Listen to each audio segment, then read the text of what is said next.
नमस्कार साथियों, एक बार फिर से आपका स्वागत है आपके अपने YouTube चैनल के स्कूल स्टडी पर। अभी तक जो हम वीडियो लेके आए हैं उसके ऊपर आपका सहयोग बहुत अच्छा रहा है और उसके परिणाम स्वरूप ही आज मैं एक नया वीडियो लेके आया हूँ। वीडियो का संबंध है हिंदी से और वीडियो का टॉपिक है वर्णों का उच्चारण स्थल। ये आज का जो वीडियो है ये अपने ट्रिक आधारित है। इसके द्वारा आप किसी भी कंपटीशन में इस टॉपिक से संबंधित जो भी प्रश्न आएंगे आप उन प्रश्नों का उत्तर आसानी से दे सकते हो। अगर हम इसे पढ़ना चाहें तो इसे रटना पड़ेगा और रटकर प्रश्नों का उत्तर देना संभव नहीं है। परीक्षा हॉल में अपना दिमाग असमंजस की स्थिति में हो जाता है और हम उस सवाल को गलत कर देते हैं। आज मैं जो ट्रिक बताऊंगा इसके द्वारा आप इनको आसानी से याद कर सकते हो, रटने की आपको कतई ज़रूरत नहीं पड़ेगी।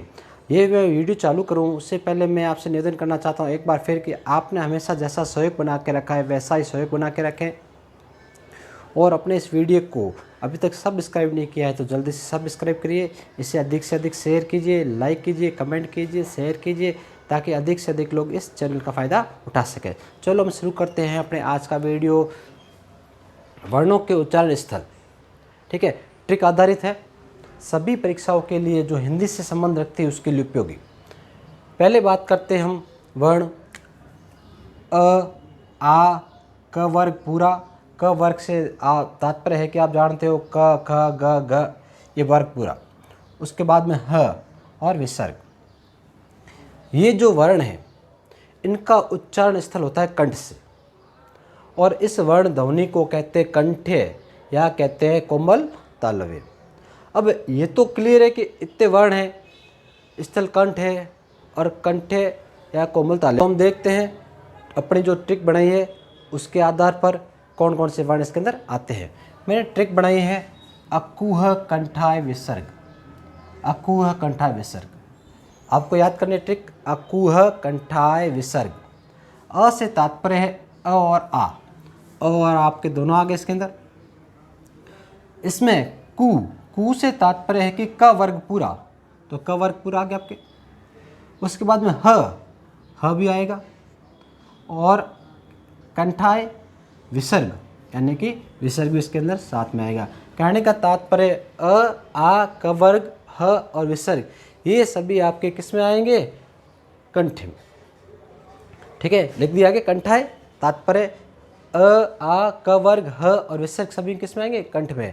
यानी कि ये आपके वर्ग पूरा कंप्लीट हो गया। जो कंठ से उच्चारित होता है इसे कोमल तालव्य भी कहते हैं। एक एनसीईआरटी की किताब के अंदर दिया हुआ है कि ह आपको एनसीईआरटी किताब में स्वर यंत्र इसका उच्चारण स्थल बताया गया है और जो वर्ण ध्वनि बताई है इसे कहते हैं अल्ली जीवा। तो आप इसे अलग से थोड़ा सा याद रख लें क्योंकि यह भी पूछा जा सकता है कि ह का उच्चारण स्थल कौन सा है, तो स्वर यंत्र और जो वर्ण ध्वनि वो कौन सी है? अल्ली जीवा। दोनों में से कोई भी एक ऑप्शन देगा, या कंठ देगा या अल्ली जीवा देगा या स्वर यंत्र देगा। ठीक है, आप कन्फ्यूजन की स्थिति में ना हो, ये भी पूछा जा सकता है ह दोनों स्थिति में रखा गया है, इसलिए अपने दोनों स्थिति हमेशा क्लियर रखनी है कि ताकि प्रश्न आपके गलत नहीं हो। अब हम दूसरा बात करते हैं तालव्य के ऊपर। तालव्य से संबंध रखता है वर्ण ध्वनि, तो इसके नाम से स्पष्ट है कि उत्पन्न कहाँ से होंगे? तालु से। अब तालु से उत्पन्न होने वाले वर्ण कौन कौन से हैं? तो इसके लिए मैंने एक ट्रिक बनाई, इच्चु यशानाम तालु। इच्चु यशानाम तालु। ई से तात्पर्य ई छोटी और बड़ी दोनों, ई छोटी और बड़ी दोनों। चू से तात्पर्य है आपके च वर्ग। य और सलगम वाला य और स, इन सभी का उच्चारण होता है आपके तालु से। तो क्या कहलाएंगे? ये तालव्य। इस ट्रिक द्वारा ये कंप्लीट है कि तालव्य वर्ण कौन कौन से? दोनों ही च वर्ग और य और स सलगम वाला। इसकी ट्रिक है इच्चु यशानाम तालु, अर्थात इसके द्वारा ये जो वर्ण है आपके क्लियर हो जाएंगे। इससे आप आसानी से क्लियर कर सकते हैं। अब हम आगे चलते हैं। आगे जो है वर्ण ध्वनि से कहते हैं मूर्धन्य। अब इसका उच्चारण स्थल है आपके मूर्धा। ठीक है, कहते तो मूर्धन्य है और उच्चारण स्थल है मूर्धा। अब कौन कौन से वर्ण है इसके लिए ट्रिक बनाइए, ऋटु रसा नाम मूर्धा। री ऋषि वाला री, टू, टू से तात्पर्य ट वर्ग आपके, ये ट वर्ग आ गया, र रसा नाम र आ गया, और ष षटकोण वाला आपके रसा नाम मूर्धन्य, इन सभी को क्या कहते हैं? मूर्धन्य। तो ऋतु रसा नाम मूर्धन्य, अर्थात री ट वर्ग र और ष षटकोण वाला, इन्हें हम कहेंगे मूर्धन्य। उच्चारण स्थल कौन सा है? मूर्धा। इस ट्रिक के द्वारा ये वर्ण भी आपके कंप्लीट हो जाएगा और आपको रटने की कतई आवश्यकता नहीं है, आसानी से समझ सकते हैं। अब उसके बाद हम चलते हैं अगला कि दंत्य वर्ण। दंत्य वर्ण बोलते हैं तो नाम से स्पष्ट है, दंत्य तो उच्चारण क्या होगा? दंत से। अब इसको याद रखने के लिए तरीका बताता हूँ, इसके अंदर वर्ण कौन कौन से आता है। तो आपने तुलसी का पौधा देखा होगा, और तुलसी के पौधे में जो लगने वाले पत्ते हैं तुलसी के, आपने चबाए होंगे, दांतों से चबाते हैं, स्वाभाविक है। तो क्या याद रखेंगे? तुलसी दंत। तुलसी के पत्तों को किससे चबाते हैं? दंत से, इसलिए इसे कहते हैं तुलसी दंत। तू से बन गया आपके त वर्ग पूरा, ल से बन गया ल वर्ण, और स से स साप वाला आपके कंप्लीट है। और आप दूसरा भी याद रख सकते हो, ट्रिक याद रख लो। अगर तुलसी दंत नहीं याद रख सकते तो आप याद रख लेना तुलसीदास। क्या याद रखोगे? तुलसीदास, अपने हिंदी के महान कवि। भाई तुलसीदास याद रखोगे, त वर्ग ल और स आपके सड़क वाला, द से तात्पर्य है आपके दंत्य। फिर भी भूल जाते हो, फिर मैं तरीका बताता हूँ। दंत्य है तो द किस वर्ग में आता है? त थ द ध न, द किस में आ गया? दंत्य वर्ग में। फिर इसमें न किस में आता है? आपके आता है त वर्ग में, त थ द ध न। त किस में आता है? त वर्ग में। तो हो गया दंत आपके। इस नाम के अंदर ही आपके पूरा वर्ग दे रखा है। दंत नाम में जो वर्ण दिए हुए हैं वही आपका वर्ग है। ट्रिक याद रखनी है तो तुलसी दंत याद रख लेना, तुलसी याद रख, जो आपकी इच्छा है, जो आप आसानी से याद रख सकते हो, और इसके नाम से ही स्पष्ट हो जाएगा कि इसके अंदर कौन कौन से वर्ण आएंगे। ठीक है, क्लियर? आगे चलते हैं। आगे चलते हम कि ओष्ठ्य वर्ण। ओष्ठ्य वर्ण कौन कौन से? अब वर्ण ध्वनि तो ओष्ठ्य होती है, तो उच्चारण स्थल कौन सा आ जाएगा? ओष्ठ, यानी ओठ। अब इसके अंदर आते हैं कौन कौन से आपके वर्ण? तो दोनों उ और प वर्ग। अब बिल्कुल सिंपल है, इसकी ट्रिक है उपु ओष्ठ। उपु ओष्ठ, उ से दोनों उ और प से प वर्ग, दोनों का उच्चारण स्थल क्या है? ओष्ठ, और ये बन जाएगा ओष्ठ। उससे पहले मैं आपको बताता हूँ कि इससे पहले हमने पढ़ा था त वर्ग। एनसीईआरटी की किताब में ल स सड़क वाला और न, इन्हें वस्त्र दर्शाया गया है। तो इसे भी आप अच्छी तरह से देख लें, इसे भी दो जगह पे रखा गया है। तो आप इसे अच्छी तरह से ध्यान रखें कि अगर ये ऑप्शन वस्त्र आ जाए तो आपके प्राथमिकता पहले वस्त्र को देने हैं, और स्वाभाविक है कि दंत्य और वस्त्र दोनों साथ में नहीं होंगे, कोई दोनों में से एक ऑप्शन होगा। जो दिया हुआ हो वो आपको उसका आंसर लिखना है। तो ध्यान रखना, ल स न, इसको दर्शाया गया है वस्त्र। वस्त्र में क्या होता है कि अपनी जो जीभ है, जीवा है, वो मसूड़ों को स्पर्श करती है, इसलिए इसे क्या कहते हैं? वस्त्र। ठीक है, उसके बाद हम आगे चलते हैं नासिक्य। नासिक्य वर्ण क्या है? तो नासिक्य वर्ण में क्या होता है? ऐसे वर्ण है जिनका उच्चारण करते समय जो ध्वनि है नाक से निकलती है, इसे हम क्या कहते हैं? नासिक्य। तो नाक से निकलती है ध्वनि, तो इसे, इसका उच्चारण स्थल क्या हो गया? नासिका।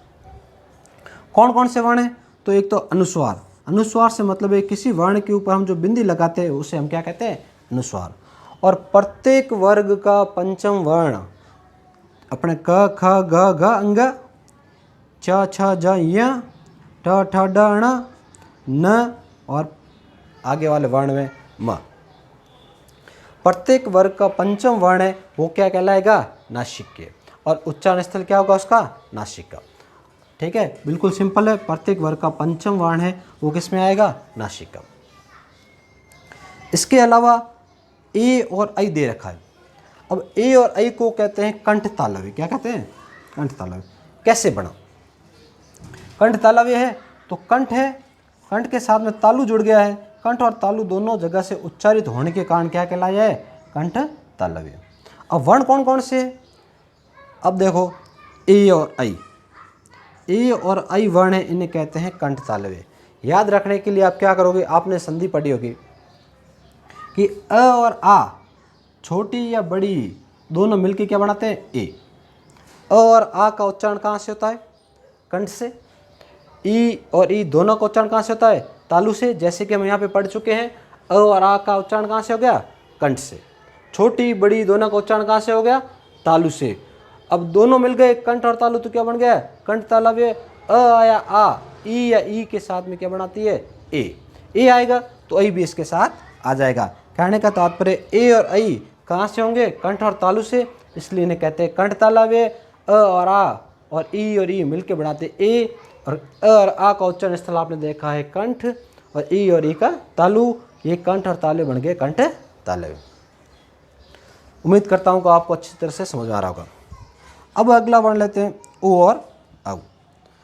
इसको कहते हैं कंठोष्ठ्य। कंठोष्ठ्य है तो कंठ और ओष्ठ से, तो इसका उच्चारण स्थल हो गया कंठ और ओष्ठ। अब वर्ण कौन कौन से, वर्ण इसके ओ और औ। याद कैसे रखोगे, वही तरीका कि अ और आ के साथ में ई और ई मिलके आई बना रहा था, तो अ और साथ में अ और आ के साथ में ऊ और ऊ मिलके क्या बनेगा, ऊ। अब अ का उच्चारण स्थल आपको मालूम है कंठ है, ये कंठ। ऊ और ऊ उपु ओष्ठ, अपनी ट्रिक, उपु ओष्ठ है तो दोनों ऊ कहाँ से होंगे, ओठ से। अब ये ओठ से ओष्ठ से हो रहे हैं। अब कंठ और ओष्ठ है तो कंठोष्ठ्य बन जाएगा, कंठ और ओष्ठ्य, कंठोष्ठ्य। यानी कि अ और आ ऊ और ऊ के साथ मिलके क्या बना रहे हैं, ओ के साथ में आ जाएगा आपके औ, और ये बन जाएगा आपके कंठोष्ठ्य। ये प्रश्न कई बार परीक्षा में पूछे गए, अभी हाल ही व्याख्याता भर्ती परीक्षा के अंदर भी प्रश्न पूछे गए। अब अंतिम वर्ण लेते हैं अपने व। बड़ा ही महत्वपूर्ण है व, इसको अलग से दर्शाया गया है एनसीईआरटी की बुक में, और यह प्रश्न परीक्षा में सैकड़ों बार पूछा गया है कि व का उच्चारण स्थल कौन सा है, दंत और ओष्ठ। और दंत और ओष्ठ के होने के कारण इसे कहते हैं दंतोष्ठ्य। तो उम्मीद करता हूँ साथियों, आज का अपना ये वीडियो आपको बहुत अच्छी तरह से पसंद आएगा। मैंने ट्रिक बनाई है और ट्रिक के आधार पर इसको समझाने का प्रयास किया है। यह जो वीडियो आपके प्रत्येक एग्जाम के लिए बड़ा ही उपयोगी सिद्ध होगा, क्योंकि आज के समय में जो प्रश्न पूछे जाते हैं, कम से कम 3 या 4 प्रश्न आपके इन वर्णों के उच्चारण स्थल से पूछे जाते हैं और इन्हें याद रखने में बड़ी दिक्कत होती है। तो इस विधि के द्वारा आप इसे आसानी से याद रख सकते हो। और मैं उम्मीद करता हूँ कि आपने अभी तक अपने इस चैनल को क्रिस कुकर स्टडी को सब्सक्राइब नहीं किया तो आप तुरंत सब्सक्राइब कर लें। इसे लाइक कीजिए, कमेंट कीजिए, शेयर कीजिए, ताकि आप जितना मोटिवेशन देंगे तो हम अपना जो अगला वीडियो है तुरंत ही आपके लिए उपलब्ध करवाएंगे। तो आज के लिए इतना ही, बहुत बहुत धन्यवाद।